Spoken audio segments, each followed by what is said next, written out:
that if you Hello didn't have your everyone, digital back again doing some biometric WWE Dev testing, Reckoning including 2 a matches. clause We got Edge banning the versus collection of racial or Christian. ethnic Since attributes. the last Bixi Lab match was and other literally, testing providers say first that the blood real ban quickly. prevents them from Oh, using such down goes data the to ref. assess racial bias in biometric algorithms.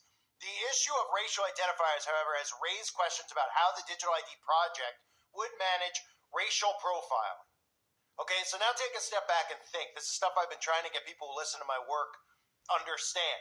They've been gaslighting you with these racial things, with these gender things, okay, so that they could come out and tell you that it's a world of equality, that it's a world that doesn't see this, it doesn't see that. Everything is equal. And then people don't even realize that they've been getting worked into slavery, right? So this isn't going to see, they're doing what they can. The national banks are doing what they can to prevent testing providers from seeing biased racial data. And people go, oh, great, good. So they could hire me. They're not going to even see on my ID what my skin color is. So I don't have to worry about getting, if I go to a store, really they charge black people more money than white people. Oh, do they? Oh, no, they don't. So what do you need this stuff to be racially biased? Well, because everybody's race. Oh, right. So you see where all this stuff has been heading and what it's heading towards? Okay? No genders, no race. One. It's the key word in the New World Order.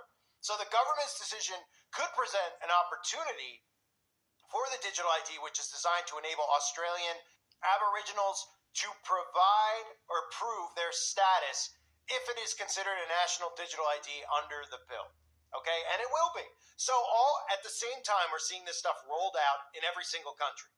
And people don't realize that we just had a precursor for it. Okay? And people out there, I don't understand how people were affected. It makes no sense to me based on their politics the last time around, but it shows you how they've turned people into communists, narcissistic communists, because they're so loyal to their party that they can't see through what these people are doing on both sides, MAGA and liberal side, okay? Did anybody out there like the fact that they were locked in their homes or they were told they had to go here and put on a diaper over their face? And if you think that people out there who liked it, something's obviously wrong with you, and you might as well not even consider yourself human at this point. But we're already dealing with a lot of people that aren't technically human anymore because their genetic code has been altered. But when we look at this stuff and we think about the control and the power that government's going to wield, people out there don't even realize the precursors, whether it was the trucker PSYOP in Canada, how they were preparing people for their bank accounts to be frozen, shutting down people's GoFundMes, telling people that disagreed with government that they weren't able to access their money in the bank, that it's no longer their money, that it's the government's money. Okay, so Australia is one of these countries that is laid down, and look, the New World Order is going to look different in every country when it's rolled out. Australia is a country that's already it's laid down, it's bent over for the government. They've given up their rights to the government. In America, we know what's happening right now, right? We have 50%. All Democrats will do whatever government says because they're communists. They don't realize it. The other side thinks that they're free from this stuff and thinks that they're going to be, saved by Trump and they're going to go along with the conservatives to the conservative states and these things aren't going to apply to them. They're just going to have different names to it. It's the same way they've tricked us in America thinking that we have free will. Right? You go to the grocery store, you buy Kraft, you buy Stouffer's, I always tell people. It's the same thing. It's the same company owns it. It's the same garbage ingredients. One might taste a little bit different than the other one because maybe it's made with a different noodle. Okay? But it's the same crap.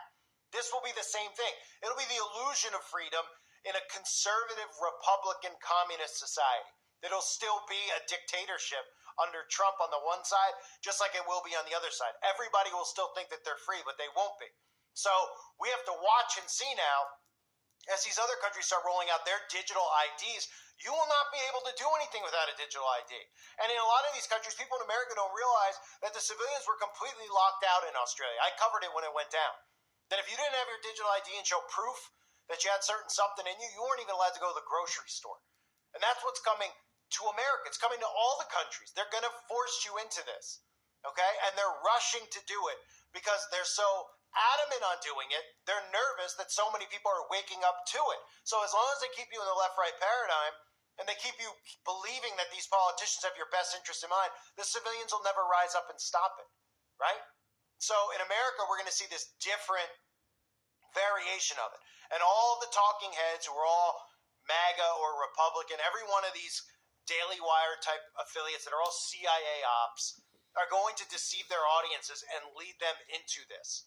Okay, they're going to pretend they're going to be like, we don't want the central bank digital currency. Why do you think they're calling it the central bank digital currency? They're deliberately calling it central bank so that they can keep conservatives away from it. Because they know conservatives think of this, the Federal Reserve, the central bank, they think of the Rothschilds. Many people are awake to that. So they know that they're not going to willingly participate